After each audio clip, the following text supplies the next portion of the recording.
بسم اللہ الرحمن الرحیم الحمد للہ وحدہ والصلاة والسلام علی من لا نبی بعدہ۔ آج کچھ تلخ باتیں کرنی ہیں کیونکہ اب صورتحال ایسی ہو گئی ہے کہ میٹھی باتیں جو ہیں وہ سلانے کا کام کرنے لگی ہیں، تو اس وقت جاگنا بہت ضروری ہے اور اس کے لیے کڑوی باتوں کی ضرورت ہے۔ جیسے عرفی کا بہت مشہور شعر ہے نا کہ نوارا تلخ تر میزن جو ذوق نغمہ کم یابی، خودی را تیز تر می خاں جو محمل را گراں بینی۔ تو بس آج اس شعر پہ کچھ عمل کرنا ہے۔ تو بہرحال آغاز میں ایک بات کہنی ہے کہ زندگی جو ہے فرد کی ہو یا قوم کی ہو، وہ کچھ اصولوں کے تحت گزرتی ہے، اور ان اصولوں کی روشنی میں قومیں زندگی اور ترقی اور بقا کے لیے درکار مختلف طرح کے نظام بناتی ہیں، بلکہ بناتی رہتی ہیں۔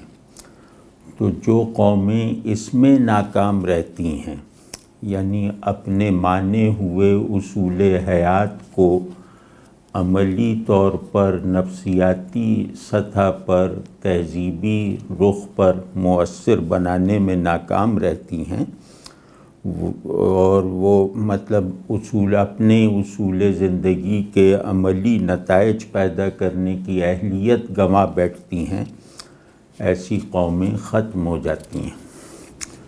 ان کی اپنی کوئی پہچان ہی نہیں رہ جاتی، اور وہ اپنی پہچان بھی غالب تہذیبوں اور قوموں سے مستعار لینے پر مجبور ہو جاتی ہیں۔ تو ہم بھی زندگی میں ناکامی کی اسی سطح پر پڑے ہوئے ہیں۔ ہمیں اس گڑھے میں کسی نے دھکیلا نہیں ہے، بلکہ ہم خود کودے ہیں، اور یہ ناکامی صرف تاریخی جبر نہیں ہے بلکہ ایک جرم ہے، کیونکہ بہت سے لوگوں کا تکیہ کلام یہ بن چکا ہے کہ تاریخ کا کوئی جبری نظام چل رہا ہے، اور آدمی کو اپنی انفرادی اور اجتماعی دونوں حیتوں میں اس جبر سے ہم آہنگ رہنا پڑتا ہے۔ یعنی تاریخ انسان کی آزادی پر سب سے بڑی بندش ہے۔ انسان اپنے بارے میں خود سے کوئی فیصلہ نہیں کر سکتا۔ تو یہ جو تاریخی جبریت ہے، یہ جو ہے، یہ یوں سمجھیں کہ یہ زوال آمادہ قوموں کے لیے گویا ایک عقیدہ بن جاتی ہے۔ تو ہماری موجودہ ناکامی، جیسے میں نے عرض کیا کہ باقاعدہ ہمارا ایک جرم ہے، اس کا نتیجہ ہے، اور وہ جرم یہ ہے کہ ہم دین اور زندگی میں کوئی نتیجہ خیز تعلق پیدا کرنے سے دانستہ گریزاں رہے اور تاحال گریزاں ہیں، اور یہ گریز کسی خاص قوم کا شعار نہیں ہے، بلکہ پوری مسلم امہ اس جرم میں برابر کی شریک ہے۔ تو دین کو محض ایک بانجھ تصور اور خیال بنائے رکھنا، جس سے انتہائی رسمی، ظاہری، انفرادی اور محدود نتائج کے علاوہ کچھ نہ نکل رہا ہو، تو ظاہر ہے کہ یہ جرم ہی کہلائے گا جس کا امت نے اجتماعی طور پر ارتکاب کیا ہے۔ تو ہماری غفلت کی وجہ سے ہی آج یہ صورتحال ہے کہ انسانوں کی ذہن سازی کرنے اور مقاصد زندگی کا تعین کرنے والے تقریباً تمام علوم طالب علم سے خدا اور دین کو چھوڑنے یا ان سے لا تعلق رہنے کا تقاضا کرتے ہیں۔ دین کو چھوڑے بغیر انسانوں کا مطالعہ کرنے والا علم حاصل نہیں ہو سکتا، اور اسی طرح دین سے منہ موڑے بغیر دنیا کو سمجھنے والے علوم میں مہارت نہیں پیدا کی جا سکتی۔ تو اس عالمگیر صورتحال میں ہم نے اپنی یہ حالت بنا رکھی ہے کہ علم ہو یا عمل، اصول ہو یا نظام، اقدار ہوں یا ان کے مظاہر، یہ سب کچھ الف سے یہ تک ہم اپنے غیروں سے اخذ کرنے پر مجبور ہیں، بلکہ مائل ہیں۔ ہم ہر دروازے پر کشکول لیے کھڑے ہیں۔ تو آج کی دنیا اخلاقی، علمی، سیاسی، معاشی نظام بندی اور اقدار سازی کی جس سطح کو پہنچ چکی ہے، وہاں تک پہنچانے والی سیڑھی کے پہلے زینے سے آخری زینے تک کسی مسلمان کے قدم کے نشان نہیں ہیں۔ تو انسان کو اندر سے بنانے والی تمام قوتیں اور دنیا کو سمجھنے سمجھانے اور بگاڑنے بنانے والی ساری طاقتیں عملاً صرف غیر مسلموں کے پاس ہیں۔ مطلب ان طاقتوں کا چھوٹا سا حصہ بھی مسلمانوں کے پاس نہیں ہے۔ تو چلو دنیا میں کمزوری اور پسماندگی کی کوئی غلط صحیح تعویل ہو سکتی ہے، لیکن اپنے دین کے ساتھ ہمارا جو رویہ ہے اس کی کیا توجیہ ہو سکتی ہے؟ ہمارا ایمان ایک جاہلانہ اسلوب میں ہے اور عمل ایک منافقانہ منہج پر۔ دین کو اپنی اختیار کردہ پستی میں کھینچ لانے کے جرم میں ہم سب برابر کے شریک ہیں۔ خصوصاً دین سے نظام سازی کی روایت شروع کرنے والی فکر نے تصور دین میں اتنے بڑے بڑے خلا پیدا کر دیے ہیں کہ انہیں بھرنے کا کوئی طریقہ ہی سمجھ میں نہیں آتا۔ دین کو نظام بنانے کا مشن لے کر اٹھنے والوں نے ایسی سطحیت اور اناڑی پن کا مظاہرہ کیا اور دین کے نام پر ایسی ہٹ دھرمی اور سنگ دلی کو فروغ دیا کہ اب دین سے نظام سازی کی سنجیدہ کوشش کے بھی راستے ہم پر گویا بند ہوتے جا رہے ہیں۔ غرض ہم نے دین کو ایک لفظ کی طرح تو مان رکھا ہے، لیکن اس کے معانی سلب کر لیے ہیں۔ ہم بس لفظ کو جھاڑ پونچھ رہے ہیں، مگر اس لفظ کو خود بولنے کی اجازت نہیں دے رہے۔ ہم یہ بات جانتے تو ہیں مگر ماننے پر تیار نہیں کہ یہ دین مانا جائے گا تو صرف اپنی مراد پر مانا جائے گا، ہماری خواہش پر یا مجبوری و اختیار پر نہیں۔ تو آخر کوئی وجہ تو ہوگی کہ ہم کئی صدیوں سے زوال اور معدومیت کے نشیب میں لڑکتے جا رہے ہیں۔ پہلے مسلم ریاست ختم ہوئی، پھر مسلم سوسائٹی کا قصہ تمام ہوا، اور اب مسلم فرد کمیاب سے نایاب ہوتا جا رہا ہے۔ ذرا تاریخ اور دنیا کی لوح سے اپنے مٹائے جانے کے یہ مراحل دیکھیے اور فیصلہ کیجئے کہ اسی طرح معدوم ہوتے چلے جانا ہے یا موجود ہونے کی کوشش کرنی ہے۔ یہ دین اس لیے اترا تھا کہ اسے ساری انسانی صورتحال اور اس میں پیدا ہوتی رہنے والی تبدیلیوں کے ساتھ متعلق رکھا جائے، اور یہ تعلق غلبے اور نتیجہ خیزی کے ساتھ ہو۔ اب آپ خود دیکھ لیجئے کہ غلبے کے ساتھ حالات سے ہمارا تعلق تو دور کی بات ہے، یعنی دین کو حاکمانہ شان سے تاریخ سے متعلق رکھنا تو بہت دور کی بات ہے۔ اب اس تعلق کی معروف سطح کو بھی برقرار رکھنے میں مسلمان بری طرح ناکام ہیں۔ مسلمان اگر اپنے دین کے ساتھ ایک بڑے اجتماعی اسکیل پر سنجیدہ ہوتے تو آج تجربی علوم یعنی امپیریکل سائنسز، نیچرل سائنسز بھی ایمانی تاثیر کی حامل ہوتی اور معاشی و سیاسی عمل بھی روحانی سرگرمی کا حصہ ہوتا، اور مطلب انسان کے تمام افعال، ساری سرگرمیاں وہ ایک بڑے اخلاقی کل کے فعال اجزاء کی طرح ہوتی۔ مسلمانوں کا دنیا میں بڑا کردار یہی تھا کہ آخرت کی فلاح کو مقصود بنا کر ایک فلاحی دنیا تعمیر کریں، کیونکہ جنت کی طلب سچی ہو تو آدمی دنیا ہی کو جنت کا نمونہ بنانے کی، جنت کی نشانی بنانے کی کوشش ضرور کرتا ہے، تاکہ دنیا بھی ایک طرف تو راحت و سلامتی کا گھر بن جائے اور دوسری جانب اس سے کہیں بڑھ کر اللہ کی حضوری سے بڑھ جائے۔ تو اللہ کی حضوری کے حوالے کے بغیر اور اللہ کی خوشنودی کا ریفرنس رکھے بغیر جنت کی کوئی حیثیت، کوئی وقت نہیں ہے۔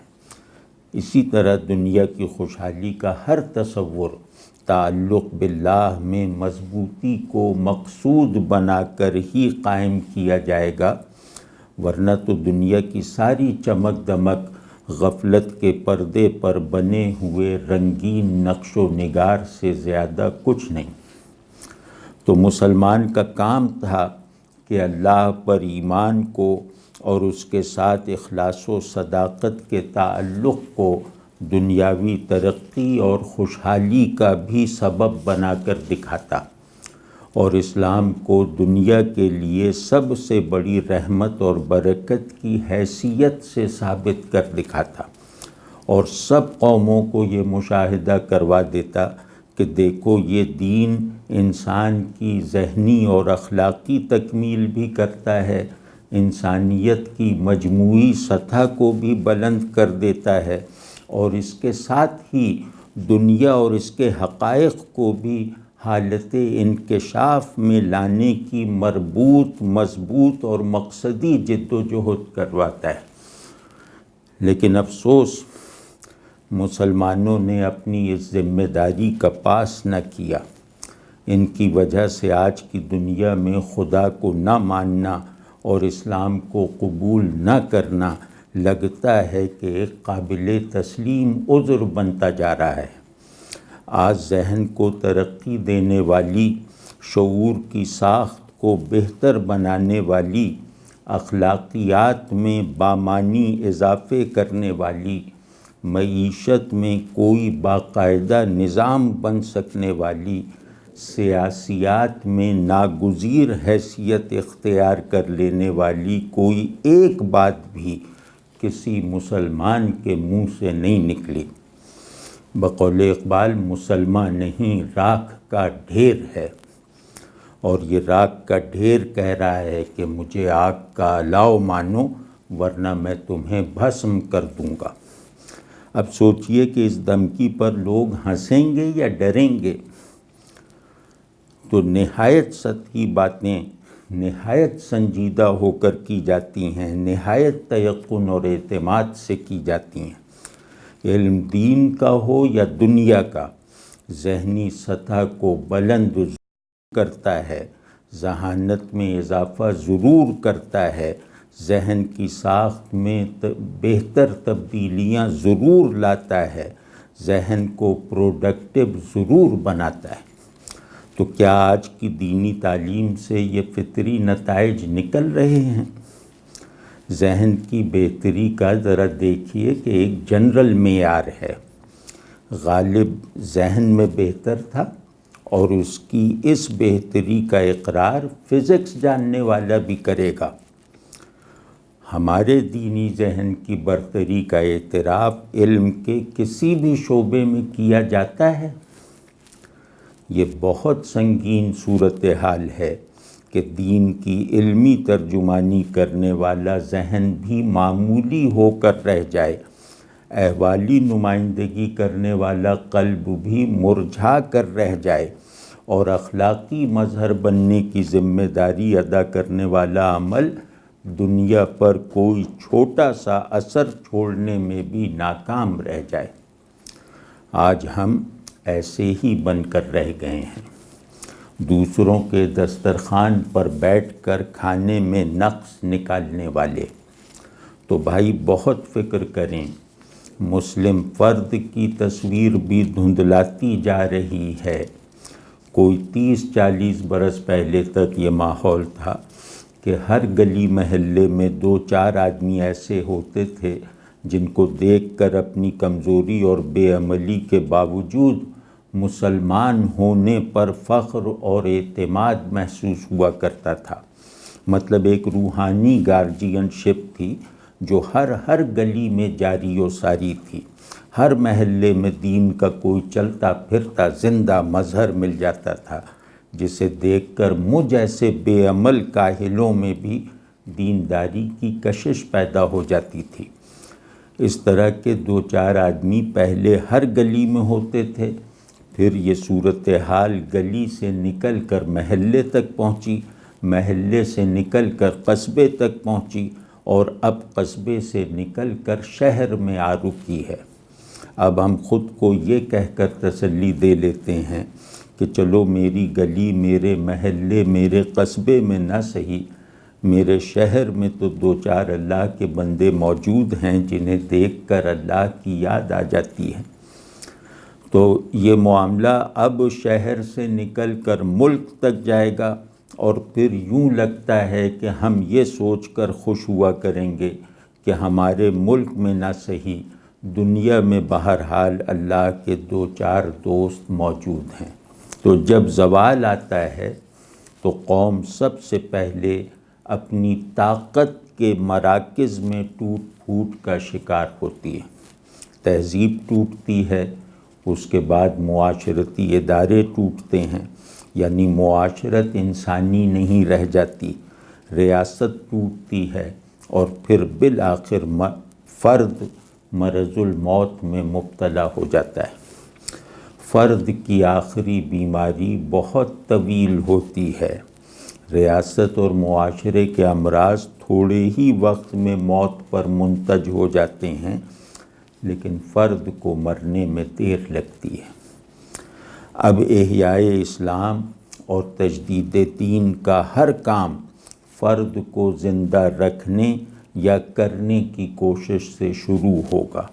فرد کے احیاء کا منصوبہ ایسا ہے جس میں تہذیب کی تمام رہی سہی قوتیں شریک ہو سکتی ہیں اور اپنے حصے کا کردار ادا کر سکتی ہیں۔ ریاست و معاشرت کی تجدید میں تو بہت سی پری کوالیفیکیشنز ہوتی ہیں جو سب لوگوں کو اس عمل تجدید میں شامل نہیں ہونے دیتی۔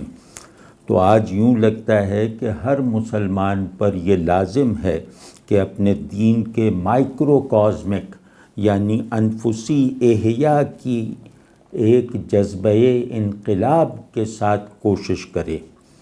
ایسی کوشش سے کوئی بھی معذور نہیں ہے۔ اس معاملے میں کسی کے پاس کوئی جینوین عذر نہیں ہے۔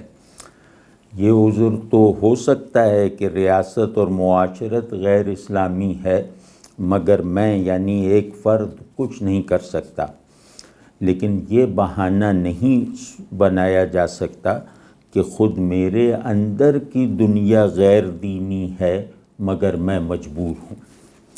اپنے زیر تصرف باطن کا نظام اگر اب بھی غیر دینی رکھا تو ڈر ہے کہ فرد مسلم بھی غائب ہو جائے گا۔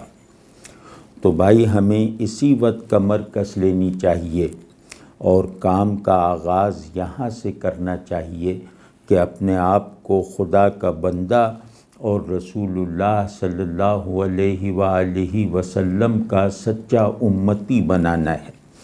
احیاء دین کا ہر کام یہیں سے شروع ہوتا رہا ہے اور یہیں سے ہوگا۔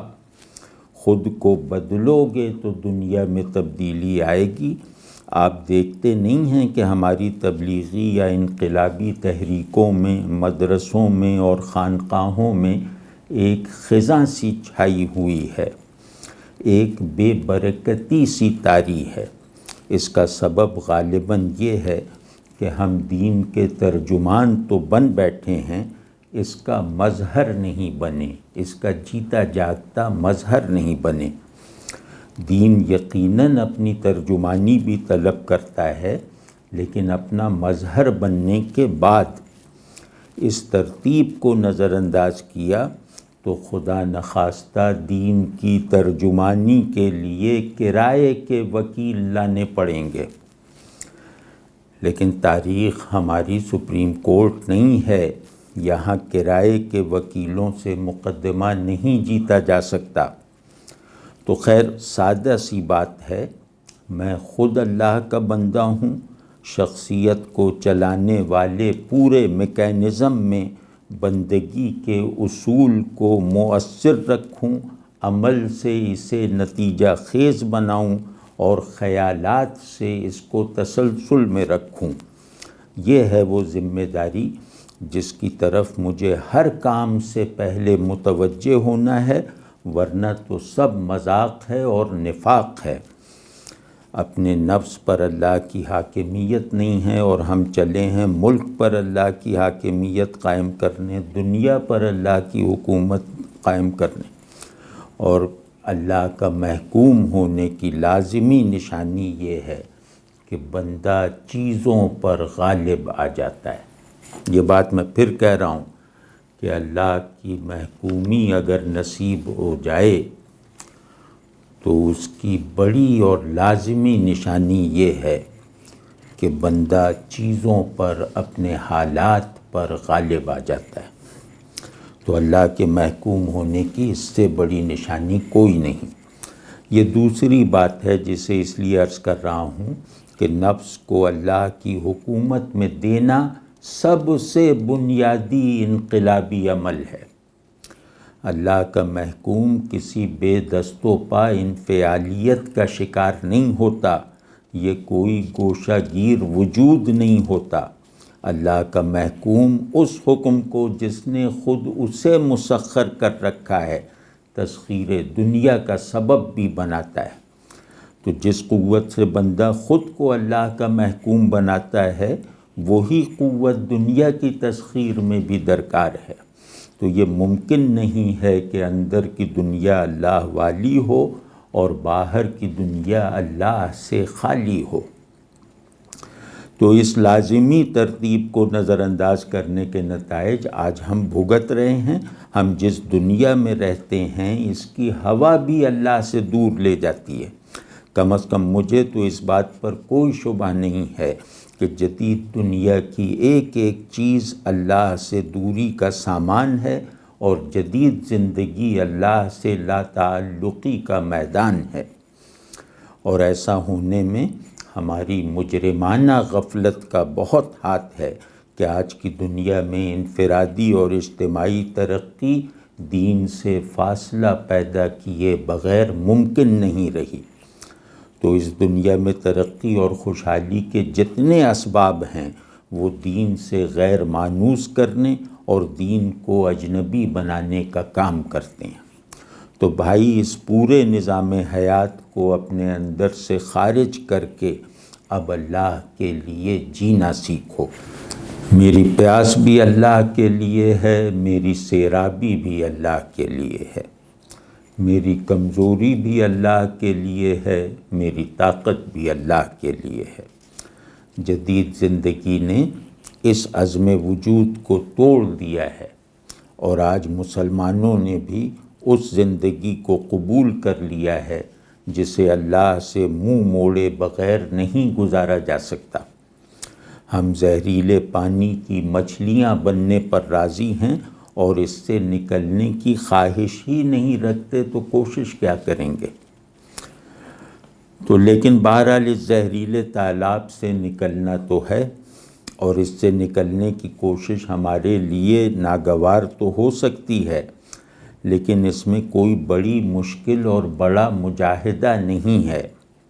کوئی بڑی قربانی اور بڑا ایثار بھی نہیں ہے جس سے ڈر کر ہم ہاتھ پر ہاتھ دھرے بیٹھے رہیں۔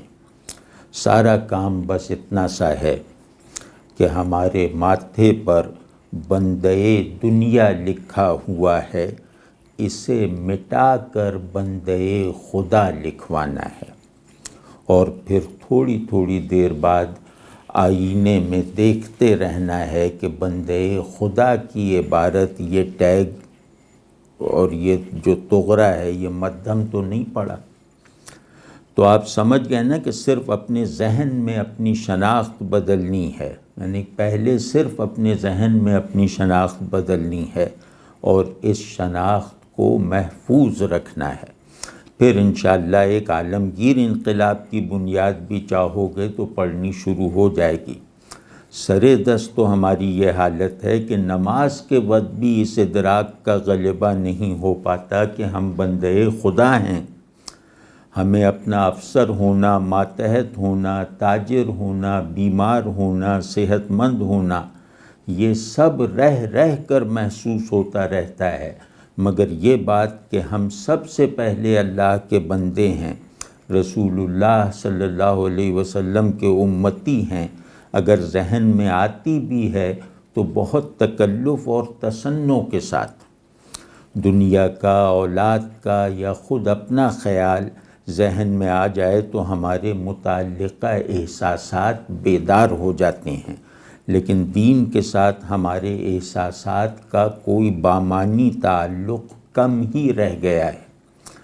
ہونا تو یہ چاہیے تھا کہ اللہ کی یاد آتے ہی اس سے وابستہ احساسات، یعنی اس سے وابستہ احساسات عبودیت اور جذبات بندگی ہمارے اندر بیدار ہو جائیں، مگر ایسا نہیں ہو رہا۔ ہمارا پورا عرصہ ہستی جو ہے وہ 18 تاریخ یا 19 تاریخ میں سمٹا ہوا ہے کہ 18 کو یہ ہوا اور 19 کو یہ ہونا ہے، یعنی ہمارا آج بھی محض 24 گھنٹے کا ہے اور کل بھی۔ تو بھائی اب بھی وقت ہے کہ اللہ کی بندگی میں پورے کے پورے داخل ہو جاؤ، اپنے باہر کی دنیا کے ساتھ اور اپنے اندر کی دنیا سمیت۔ کم از کم یہ ارادہ تو کر ہی لینا چاہیے کہ ہمیں بس اللہ کا بندہ بن کر رہنا ہے اور اپنی تمام حیثیتوں کا حتمی تعین اسی بندگی سے کرنا ہے۔ آدمی کی ایک اصولی شناخت ہوتی ہے جس سے اس کی ذہنی شناختیں کنٹرول ہوتی ہیں، ایک دائرے میں آ جاتی ہیں اور ایک کل کے اجزاء بن جاتی ہیں۔ تو بندگی ہی وہ اصولی اور کلی شناخت ہے جس میں میری تمام شناختیں گندھی ہوئی ہیں۔ یہاں تک پہنچنے کا پہلا طریقہ یہ ہے کہ گناہ سے بچو، پھر شبہ والی چیزوں سے بچو، پھر نیکی میں ترقی کرو۔ گناہ سے بچنے کے لیے اخلاص ضروری ہے اور نیکی میں آگے بڑھنے کے لیے محنت ضروری ہے۔ اخلاص کا عملی ماڈل وفاداری ہے، لیکن کیا کیا جائے کہ وفاداری کا تصور ہی اب بہت کمیاب ہو گیا ہے۔ گناہ سے وہی بچے گا جو صاحب اخلاص ہوگا، نیکی میں وہی ترقی کرے گا جو محنتی اور چست ہوگا۔ یہ مجرب بات عرض کر رہا ہوں کہ اعصابی تناؤ اور نفسیاتی عدم توازن وغیرہ سے بچنے کے لیے سب سے پہلے یہ ضروری ہے کہ آدمی اپنی نظر انداز شدہ قوت ارادی کو دریافت اور بحال کرے۔ ارادہ، یکسو ارادہ، ایک ایسی قوت ہے جو ناکامیوں کے باوجود مایوسی، افسردگی، اداسی وغیرہ سے محفوظ رکھتی ہے۔ تو ارادے میں یکسوئی ہو اور مراد تک پہنچنے میں مشکلات اور ناکامیاں پیش آئیں تو بھی انسان ڈپریشن وغیرہ سے محفوظ رہ سکتا ہے۔ آدمی اپنے نفس کے تاریک حصوں کی لپیٹ میں آ جائے اور اس کے اندر ایک گہری دھند چھا جائے تو یہ ڈپریشن ہے، یہ تناؤ ہے، یہ مطلب نفسیاتی عدم توازن ہے، جو بھی اسے نام دے دیں۔ تو یہ جو کیفیتیں ہیں یہ سوچنے سے نہیں، کچھ کرنے سے ختم ہوتی ہیں۔ تو گناہ سے بچنے کی ذمہ داری لینے والوں کو اس طرف سے خبردار رہنا چاہیے کہ بعض اوقات حالات اور تجربات کی وجہ سے آدمی یہ ماننے پر مجبور ہوتا ہے کہ کئی گناہوں سے بچنا ممکن ہی نہیں ہے۔ یہاں پہنچ کر ڈر ہے کہ دل میں گناہ کی کراہت باقی نہ رہے۔ اس سے بچنے کے لیے عرض کر رہا ہوں کہ گناہ کی دو بڑی بڑی قسمیں ہیں، ایک لغزش اور دوسری نافرمانی۔ لغزشوں سے مکمل بچاؤ ممکن نہیں ہے۔ جب تک ہم زندہ ہیں ہم سے لغزش ہوتی رہے گی۔ یہاں بس یہ دیکھنا چاہیے کہ وہ لغزش عادت نہ بن جائے اور اس پر استغفار ضرور کیا جائے، اور اگر اس کا ازالہ کرنا، اس کا کفارہ دینا ضروری ہو تو اس میں دیر نہ کی جائے۔ عموماً لغزشیں غیر ارادی ہوتی ہیں، لیکن اگر ارادہ شامل بھی ہو تو تلافی اور استغفار اسے جی کا روگ نہیں بننے دیتا اور آدمی کو مسلسل احساس جرم سے بچائے رکھتا ہے۔ لیکن نافرمانی میں ارادہ اور شعور پوری طرح شامل ہوتا ہے۔ نافرمانی کی بڑی نحوست یہ ہے کہ اللہ کا خیال بھی آ جائے تو آدمی اسے ناگواری کے ساتھ ذہن سے جھٹک دیتا ہے۔ تو جب یہ کہا جاتا ہے کہ گناہ سے بچو تو اس میں بنیادی بات یہی ہوتی ہے کہ نافرمانی سے بچو، اس نافرمانی سے جو جان بوجھ کر کی جاتی ہے اور جسے اپنی عادت بنا لیا جاتا ہے۔ تو جناب مختصر یہ کہ استغفار کرتے رہا کریں، کیونکہ استغفار سے مناسبت پیدا کیے بغیر بندہ گناہ سے بچ نہیں سکتا۔ تو استغفار کوئی رسمی وظیفہ نہیں ہے، استغفار مومن کے لیے آہنگ حیات ہے، مزاج زندگی ہے۔ استغفر اللہ ربی من کل ذنب واتوب الیہ۔